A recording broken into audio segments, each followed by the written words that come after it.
Plano de aula, gente, novamente, dá trabalho, né? Porque se você for pensar em quantas aulas você vai dar, em quantos segmentos diferentes, em quantas turmas diferentes, montar uma biblioteca de planos de aula dá trabalho. Mas montar um plano de aula, isso é uma peça muito importante para garantir que você, quando entrar naquela sala de aula, você tenha ciência de quais são os seus objetivos claros e que você mostre para os seus alunos o que você espera desenvolver com as suas aulas no seu alunado. É lógico, dificilmente você vai mostrar o plano de aula na educação infantil, né? Mas ter esse plano de aula é interessante para mostrar para os pais, né? No Fundamental 1, mas a mesma coisa, importante para mostrar para os pais. Agora, eu diria que no Fundamental 2, médio, principalmente na faculdade, é interessante. É interessante.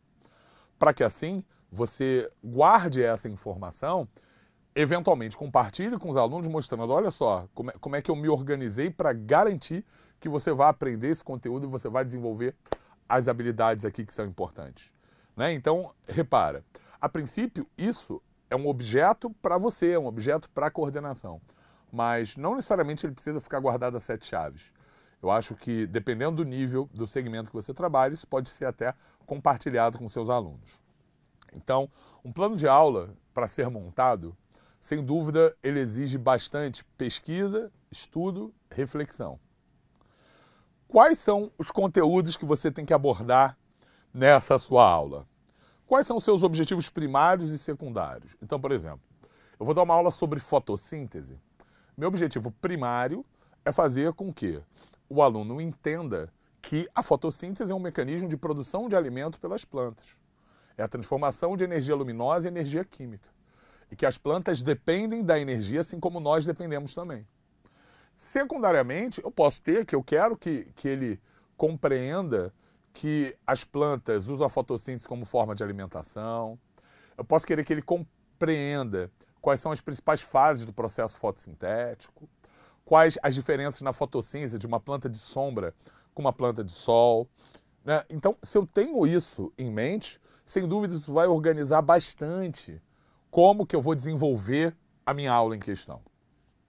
Como fazer uma aula mais participativa? Será que não vale a pena, já no seu plano de aula, você pontuar, sabe, quais são as perguntas ali chave, cruciais que você tem que fazer para promover a participação do aluno? Existem recursos que vão favorecer a participação do aluno? Será que se eu levar uma plantinha para a sala, isso não vai despertar ali a atenção deles? Será que se eu apagar a luz e pensar, se eu fosse uma planta nesse momento, eu estaria fazendo fotossíntese? E isso não vai despertar o interesse dos alunos? Então pensa nos recursos e coloca no seu plano de aula. É óbvio que sempre haverá improviso, né? Eu acho que é inerente ao professor improvisar. Mas quanto mais bem preparado você tiver, sem dúvida você vai estar garantindo que pelo menos você tenha ali um dado desempenho que, no meu entendimento, no seu entendimento naquele momento, já será um desempenho satisfatório. É possível desenvolver competências e habilidades não cognitivas? Será que, por exemplo, nesse exemplo de fotossíntese, né?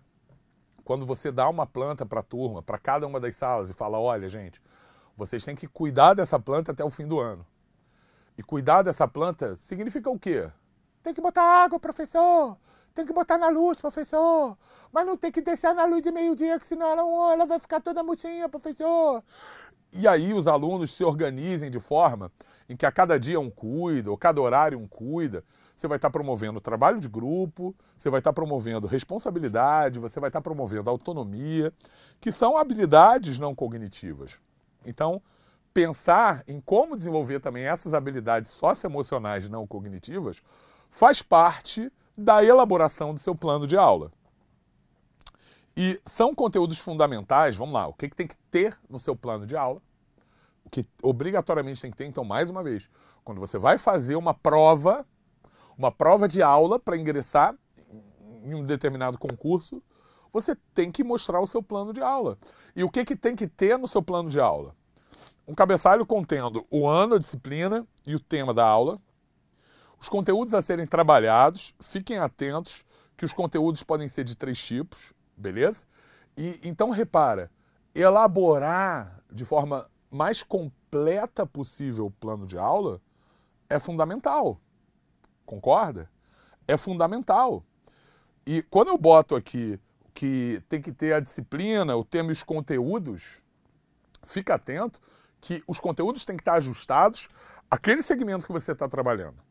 Porque, por exemplo, se eu estou preparando uma aula de fotossíntese para o ensino fundamental, é lógico que nessa aula de fotossíntese para o ensino fundamental eu não vou botar o ciclo de Calvin-Benson. A importância do pigal na construção da glicose. Se você não sabe disso, não se preocupa. Porque você tem que estar ajustando ali o seu discurso àquela aula que você está dando, aquele segmento que você está dando.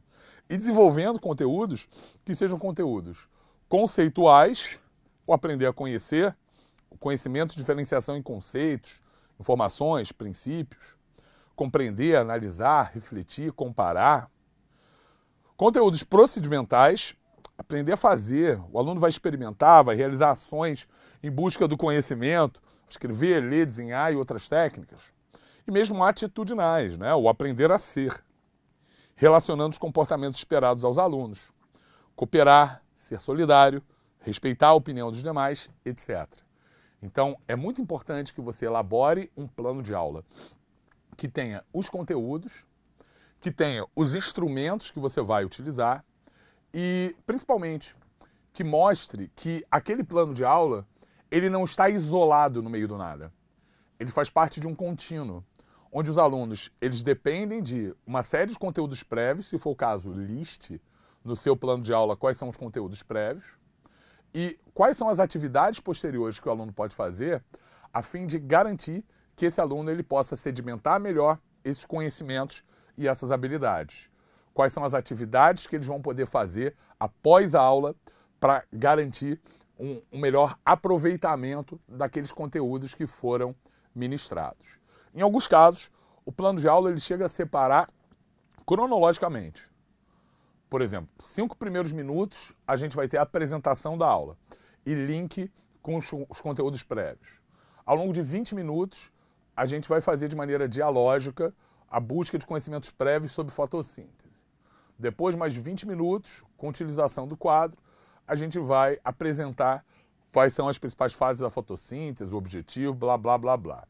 E nos últimos 5 minutos, a gente vai discutir com os alunos, fornecendo para eles aí condições para que eles possam exercitar, avaliando assim o seu aprendizado. Quanto mais completo for o plano de aula, maior a garantia do seu sucesso. Beleza?